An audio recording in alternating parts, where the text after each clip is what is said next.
প্রিয় দর্শক শ্রোতা, আসসালামু আলাইকুম এবং অফুরন্ত শুভকামনা সবার জন্যে।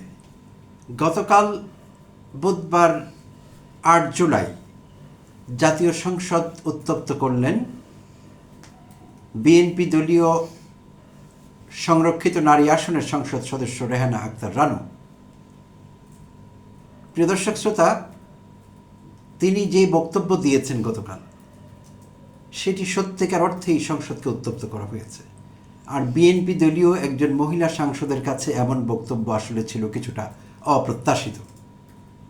তো ইতিমধ্যে আপনারা হয়তো আন্দাজও করে ফেলেছেন আমি কী নিয়ে কথা বলতে চাইছি, অনেকে সেই ভিডিও ক্লিপ দেখেছেন। তো তিনি গতকাল জনগুরুত্বপূর্ণ বিষয়ে কথা বলবার জন্য দাঁড়িয়ে আমাদের ব্যাংকিং সিস্টেম নিয়ে কথা বললেন। এবং ব্যাংকিং সিস্টেম বলতে মূলত খেলাপি ঋণ, ব্যাংক খ্যাকো, ব্যাংক ডাকাত, লুটেরা যারা সরকারি জনগণের টাকা লুট করেছে তাদের কথা বলছিলেন রানু। তো রানু কি বলছিলেন এক্স্যাক্টলি একটি ছোট্ট ভিডিও ক্লিপ দেখে আমরা একটু জেনে নিই, চলুন। তাদেরকে ডিম থেরাপি দিয়ে তাদের এই টাকা আদায় করতে হবে। মাই স্পিকার, বক্তব্য পরিষ্কার। যারা জনগণের টাকা লুট করেছে, মাননীয় সদস্য প্রশ্ন করেন, ছোট করেন প্লিজ, প্রিসাইজ করেন। আই এম কামিং, এক সেকেন্ড শেষ করছি। মাননীয় স্পিকার, বক্তব্য পরিষ্কার। যারা গ্রাহকের টাকা লুট করেছে, ওই সমস্ত ব্যাংক খ্যাকো, ব্যাংক ডাকাত, ব্যাংক লুটেরাদের কোনো ক্ষমা নেই, কোনো ক্ষমা হতে পারে না। মাননীয় স্পিকার, তারা পৃথিবীর যেখানেই থাকুক, ওই ফিরিয়ে এনে তাদেরকে ডিম থেরাপি দিয়ে তাদের এই টাকা আদায় করতে হবে। মাননীয় স্পিকার। হ্যাঁ প্রিয় দর্শক শ্রোতা, ঠিকই শুনেছেন। মহিলা সাংসদ রানু বলছিলেন যারা জনগণের টাকা লুট করেছে তারা যেখানেই থাকুন না কেন তাদেরকে ধরে এনে ডিম থেরাপি দিতে হবে। তো একজন মহিলা সাংসদের কাছে এই বক্তব্য আসলেই অপ্রত্যাশিত ছিল, বাট তিনি সেটি বলেছেন। এবং তিনি যারা ক্ষতিগ্রস্ত হয়েছেন বিভিন্ন ব্যাংকে লেনদেন করে আমানত রেখে, তাদের পক্ষ নিয়ে কথা বলেছেন। তো এটি তিনি অনেক প্রশংসাও করিয়েছেন বিভিন্ন মহল থেকে, এটিও বলতে হবে। আর তার এই বক্তব্য তিনি এমন এক সময় দিলেন ত্রয়োদশ জাতীয় সংসদে, যেখানে প্রায় প্রতিনিয়তই বিরোধী দলের এমপিরা সরকারি দলের এমপিদের খেলাপি ঋণ নিয়ে কথা বলছেন, কথা তুলছেন প্রায়শই। ঠিক সেই মুহূর্তে একজন বিএনপি এমপির এমন বক্তব্য কৌতূহল তৈরি করেছে বিভিন্ন মহলে আসলে। তো রানু শুধু এটুকুই বলেননি যে তাদের ধরে এনে ডিম থেরাপি দিতে হবে, তিনি সরকারের গৃহীত হেয়ার কাট কর্মসূচিরও নিন্দা করেছেন। সম্প্রতি হেয়ার কাট নিয়ে কিছু কথাবার্তা শোনা যাচ্ছে। তো প্রিয় দর্শক শ্রোতা, অনেকের জানা আছে বিষয়টি কি, ইনকেস কারো যদি জানা না থাকে তাই একটু এক্সপ্লেন করছি। হেয়ার কাট কিন্তু আমরা সেলুনে গিয়ে যে হেয়ার কাট নেই চুল বড় হলে সেটি না। অর্থনীতির ক্ষেত্রে বিশেষভাবে ব্যাংকিং সেক্টরে এই টার্মটি প্রচলিত আছে। আর এইটি হলো কোনো আর্থিক প্রতিষ্ঠান, যেমন একটি ব্যাংক, যদি তারল্য সংকটে পড়ে, ঝুঁকির মুখে পড়ে এবং সেইটির অস্তিত্ব বিলুপ্ত হতে পারে এমন আশঙ্কা তৈরি হয়, তখন সেই প্রতিষ্ঠান গ্রাহকদের জমা করা টাকার মোট মুনাফা থেকে একটি পার্সেন্টেজ কেটে নিতে পারে। তো সেইটিকে মোটা দাগে হেয়ার কাট বলা হয়। তবে হেয়ার কাট আবার দুরকমভাবে হতে পারে।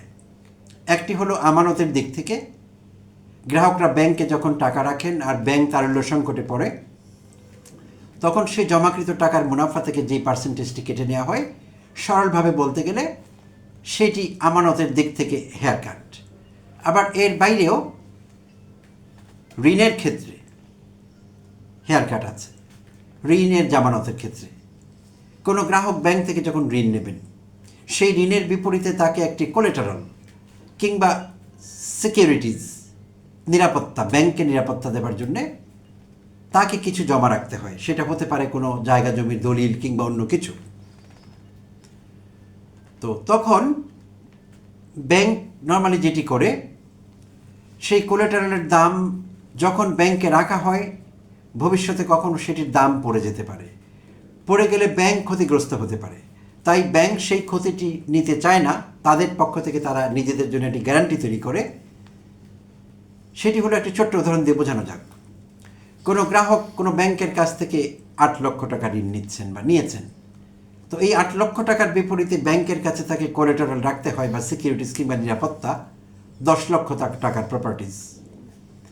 তো এখানে 20%-এর একটি মার্জিন আছে, যেটি বলছিলাম যে ব্যাংক যদি ভবিষ্যতে অসুবিধায় পড়ে, সেই জমাকৃত কোলাটেরালের দাম কমে যায়, ফল করে মার্কেট, ব্যাংক ক্ষতিগ্রস্ত হবে। তাই ব্যাংক এখানে 20%-এর একটি মার্জিন রেখে দিচ্ছে। এইটিও হেয়ার কাট। তো মোটা দাগে এরকমই ব্যাখ্যা হেয়ার কাটের। তো রানু হেয়ার কাটেরও তীব্র নিন্দা করেছেন এবং তিনি বলেছেন এটি মরণ কাট। যেখানে 75 লক্ষ গ্রাহক তাদের আমানত নিয়ে চিন্তিত, তারা তাদের টাকা তুলবার কথা ভাবছেন, টাকা তুলতে পারছেন না, সেখানে হেয়ার কাট নামক এই মরণ কাট জড়িয়ে দিয়েছে সরকার। তিনি তীব্র নিন্দা করেছেন এবং তিনি একাত্মতা ঘোষণা করেছেন ক্ষতিগ্রস্ত গ্রাহকদের সঙ্গে। পাঁচটি আমাদের শরিয়া ভিত্তিক ব্যাংক একীভূত হয়েছে। সেই 5টি ব্যাংকের আনুমানিক 75 লক্ষ গ্রাহক এই সমস্যায় আছে।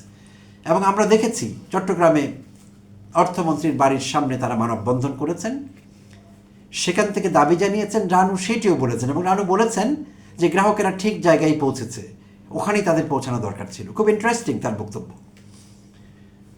তো এখন কথা হলো এই পর্যন্ত সব কিছু ঠিক আছে, কিন্তু রেহানা আক্তার রানু তিনি মূলত ফেনী অঞ্চলের রাজনীতিবিদ, ছাত্র জীবন থেকে রাজনীতি করে এসেছেন। এটি জাতীয় সংসদে তার 3য় দফা সংসদ সদস্য হিসেবে দায়িত্ব পালন করা। 8ম জাতীয় সংসদ 2001-এর, সেটিতেও তিনি দায়িত্ব পালন করেছিলেন সংরক্ষিত নারী আসন থেকে। 9ম জাতীয় সংসদ 2009-এর, সেটিতেও তিনি দায়িত্ব পালন করেছেন। 3য় দফা ত্রয়োদশ জাতীয় সংসদে তিনি দায়িত্ব পালন করছেন। তো রানু এই মুহূর্তে যেই সংসদে দাঁড়িয়ে কথা বলছিলেন, এটি ত্রয়োদশ জাতীয় সংসদ, আমরা জানি। এখানে খেলাপি ঋণ নিয়ে কথা হচ্ছে। সংসদ সদস্যদের অর্ধেকেরও বেশি ঋণ খেলাপি বা তাদের খেলাপি ঋণ রয়েছে। যদিও সম্প্রতি স্বরাষ্ট্রমন্ত্রী সালাউদ্দিন আহমদ, এটি তার ক্ষেত্র না হলেও, এটি তার এরিয়া না হলেও, তিনি কথা বলছিলেন ঋণ খেলাপিদের পক্ষে। তিনি টেকনিক্যাল টার্ম ব্যবহার করে বলবার চেষ্টা করছিলেন যে সংসদে অনেকেই ঋণগ্রস্ত থাকতে পারেন, কিন্তু তারা কেউ ঋণ খেলাপি নন। তো তিনি কৌশলী হবার চেষ্টা করেছেন, কিন্তু আসলে বিষয়টি একই। লাউ আর কদু আলাদা কিছু না, একই বিষয়। তো নির্বাচনের আগে তারা ঋণ পুনঃতফসিল করে হাইকোর্টের নির্দেশনা নিয়ে তারা অনেকেই নমিনেশন তাদের সাকসেসফুল হয়েছিল, তারা সংসদ সদস্য হয়েছেন। তাই বলে খেলাপি ঋণ কিন্তু বাদ হয়ে যায়নি, সেটি কিন্তু আছে। তো আমরা ট্রান্সপারেন্সি ইন্টারন্যাশনাল বাংলাদেশের একটি গবেষণা প্রতিবেদন থেকে আমি একটি তথ্য আপনাদের দিচ্ছি, প্রিয় দর্শক শ্রোতা। তাতে করে বোঝা যাবে প্রকৃত পরিস্থিতি কি আছে এই মুহূর্তে, জাতীয় সংসদে দায়িত্ব পালনরত সংসদ সদস্যদের কি পরিস্থিতি আর্থিক খাত কিংবা ব্যাংকিং সেক্টরে। দলীয় পরিসংখ্যান থেকে যদি বলি, বিএনপি এমপিদের, সরকারি দল বিএনপি এমপিদের 62.02% ঋণ খেলাপি। এইটি টিআইবির রিপোর্ট। তো টিআইবির গবেষণা অনেক বেশি comprehensive, facts and data based বলতেই হয় এটি। আর সালাউদ্দিন আহমেদ জাস্ট কথার মার পেঁচে কৌশলী হবার চেষ্টা করেছিলেন। সো দুটো বিষয় এক না। সো টিআইবির তথ্য মতে বিএনপি ঋণ খেলাপি এমপির সংখ্যা 62.02%।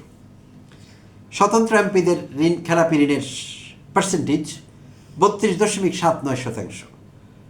আর জামায়াতের এমপিদের খেলাপি ঋণের শতাংশ হল 15.94%। সো এটি হলো একটি গবেষণা প্রতিবেদন টিআইবির। এটির হেডলাইন হলো 13th national election process tracking and এফিডেভিটস। প্রিয় দর্শক শ্রোতা, যেই দলের এমপি হিসাবে দায়িত্ব পালন করছেন রেহানা আক্তার রানু, সেই দলের 62.2% সংসদ সদস্য ঋণ খেলাপি।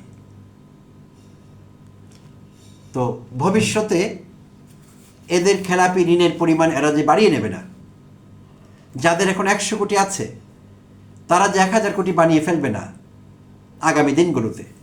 আমরা ধরে নেব বিএনপি 5 বছর ক্ষমতায় আছে। তো এই 5 বছর সময়ে অতীতে যেটি হয়েছে, প্রত্যেকটি সংসদে এটি হয়েছে। বিএনপি এই কথা হলফ করে বলতে পারবে না যে তাদের শাসনামলে হয়নি এটি। তাদের শাসনামলে খেলাপি ঋণের পরিমাণ বাড়েনি, তাদের এমপিরা ব্যাংক থেকে ঋণ নেননি 1,000 কোটি টাকা, এ কথা বলা যাবে না। হ্যাঁ, সেই সংখ্যা আওয়ামী লীগের তুলনায় কম। আর এর পেছনে কারণও আছে। আওয়ামী লীগ দীর্ঘদিন ধরে ক্ষমতায় ছিল, 3টি টার্ম তারা ক্ষমতায় ছিল অবৈধভাবে হলেও, সময়ও বেশি পেয়েছে ব্যাংক লুট করবার। বিএনপি তুলনামূলকভাবে সময় কম পেয়েছে, কারণ তারা এক নাগারে ক্ষমতায় ছিলেন না। এটি একটি বিষয়। তো এখন কথা হলো, তখন কি হবে যদি বিএনপি সাংসদরা, যেটি বলছিলাম, যাদের এখন 100 কোটি ঋণ আছে, সেটা যদি 1000 কোটি হয়ে যায়, 500 কোটি হয়ে যায়, এবং সেই টাকা আমরা জানি বিগত সংসদগুলোতে যেই তথ্য আমরা পেয়েছি, এমপিরা যেভাবে টাকা, ব্যাংকের টাকা লুট করেছেন, তারা বিভিন্ন ব্যবসা দেখিয়ে, কোলেটারাল দেখিয়ে, এবং কোলেটারালগুলো তারা নানান রকম ভেজাল করেছেন, ফেক ডকুমেন্টস অনেকে সাবমিট করেছেন, সব সংসদে এটি হয়েছে। তো এখন আমরা এই ত্রয়োদশ জাতীয় সংসদকে ব্যতিক্রম কিভাবে ভাবব? কারণ শুরুই তো হয়েছে এভাবে। অশুভ একটি বিষয় আমরা এখানে দেখতে পাচ্ছি। অশুভ এই জন্য বলছি যে কেন ৬২.০২% ঋণ খেলাপি থাকবেন সংসদ সদস্যরা, আর এমন প্রার্থীদের নমিনেশন কেন দিতে হবে? হিসেবটি পরিষ্কার। কারণ টাকাওয়ালা লোক দরকার রাজনীতিবিদদের, রাজনৈতিক দলগুলোর। কারণ টাকাওয়ালা লোক না হলে তারা প্রভাব বিস্তার করতে পারবেন না, শো ডাউন করতে পারবেন না। সৎ লোক দরকার নেই অত বেশি, টাকাওয়ালা লোক দরকার, ব্যাংক খেকো ঋণ খেলাপি হলেও। তো হিসেব পরিষ্কার। আর টিআইবির এই রিপোর্ট বলছে ত্রয়োদশ জাতীয় সংসদের এমপিদের সম্মিলিত ঋণের সংখ্যা, ঋণের পরিমাণ 11,356 কোটি টাকা। প্রিয় দর্শক শ্রোতা, একবার ভেবে দেখুন, 11,356 কোটি টাকা। আর তুলনা করে দেখানো হয়েছে বিগত 4টি সংসদের মধ্যে, জাতীয় সংসদের মধ্যে এইটি সর্বোচ্চ। তো এরকম একটি অশুভ এবং ভীতিকর পরিস্থিতি এবং পরিসংখ্যান নিয়েই কিন্তু ত্রয়োদশ জাতীয় সংসদ যাত্রা শুরু করেছে। সো আমরা কতটা ভালো আশা করতে পারবো? পারিও যদি, তাহলে সেটি কতটা ভালো? আর সম্প্রতি আমরা যেটি দেখলাম, বাংলাদেশ ব্যাংকের গভর্নর বানানো হলো একজন ঋণ খেলাপিকে, যদিও নির্বাচনের আগে তিনি ঋণ পুনঃতফসিল করেছিলেন। এগুলো টেকনিক্যাল ব্যাপার, বাকিরাও করেছেন। সো এইটি আরেকটি অশুভ লক্ষণ ছিল যে বাংলাদেশ ব্যাংকের গভর্নর এমন একজন লোককে করতে হলো, একজন ব্যবসায়ীকে। তো সব কিছু মিলিয়ে পরিস্থিতি সুখকর নয়। তাই রানু যখন এই দাবি করছেন, রানুকে আমি ধন্যবাদ জানাই আন্তরিকভাবে। রানু হয়তো বিষয়ের গভীরে ঢুকেননি, তিনি হয়তো ভাবেননি এমন আলাপও আসতে পারে, এমন পয়েন্টও কেউ সামনে নিয়ে আসতে পারে যে বিএনপির ঋণ খেলাপিদের কী হবে ভবিষ্যতে, যখন তাদের খেলাপি ঋণ আরও ফুলে ফেপে ভয়ঙ্কর পর্যায়ে যাবে, তখন কি হবে? তাহলে যেই ডিম থেরাপি এখন রানু মূলত পলাতক আওয়ামী লীগ, আওয়ামী বাকশালীদের, আওয়ামী এমপিদের দিতে চাইছেন, যে তারা যে যেখানে পালিয়ে আছে ধরে এনে সেই ব্যাংক খেকোদের, ঋণ খেলাপিদের, লুটেরাদের ডিম থেরাপি দেওয়া হোক। তাহলে একই থেরাপি কি বিএনপি এমপিদেরও তখন দিতে হবে না আগামী দিনে? গড ফরবিড, হবে তো। তাই একই সঙ্গে রানুকে ধন্যবাদ জানাচ্ছি এই বক্তব্য দেবার জন্যে। আর দল হিসেবে বিএনপির দৃষ্টি আকর্ষণ করছি, অর্থমন্ত্রী জনাব আমির খসরু মাহমুদের দৃষ্টি আকর্ষণ করছি, প্রধানমন্ত্রী তারেক রহমানের দৃষ্টি আকর্ষণ করছি। আপনাদের এই ঋণ খেলাপি সদস্যদের ঋণগুলো আদায় করবার চেষ্টা করুন। যদি আপনারা এই কাজে সফল হন, তখন আমরা একটি পজিটিভ বার্তা পাবো, জাতি একটি পজিটিভ বার্তা পাবে, এবং আমরা ধরে নিতে পারবো যে আগামী দিনে যার এখন 100 কোটি ঋণ আছে, সেটি ফুলে পেঁপে বেড়ে 500,000 কোটি হবে না। আমাদের ব্যাংকগুলো আগের জাতীয় সংসদগুলোর মতোই, আগের সংসদ সদস্যদের মতোই লুট হবে না। সংসদ সদস্যরা ব্যাংক খেকো হয়ে উঠবেন না। এই নিশ্চয়তা, এই আশ্বাস তখনই শুধু আমরা পাব। তো প্রিয় দর্শক শ্রোতা, আমি যখন এই খবরটি জানলাম, এই ক্লিপটি দেখলাম, খুব মজা পেয়েছি। কারণ সঙ্গে সঙ্গে আমার মাথায় আইডিয়া ক্লিক করেছে যে তাহলে সরকারি দলের এমপিদের কি হবে? তাদের কথা কি রানু ভেবেছেন, ভেবে এই দাবি করেছেন, নাকি না ভেবেই বলে ফেলেছেন? আমি বিশ্বাস করি সরলভাবে, সরল মনে, ইন গুড ফেথ এবং ভালো উদ্দেশ্যে রানু এই বক্তব্য রেখেছেন। প্রিয় দর্শক শ্রোতা, অনেক অনেক ধন্যবাদ জানবেন সঙ্গে থাকবার জন্য। এবং যদি আপনি প্রথমবার আমার চ্যানেলটি দেখছেন, তো দয়া করে সাবস্ক্রাইব করবেন, এবং আমার বক্তব্য ভালো লাগলে লাইক, কমেন্ট, শেয়ার করে অন্যদের কাছেও পৌঁছে দিতে ভুলবেন না।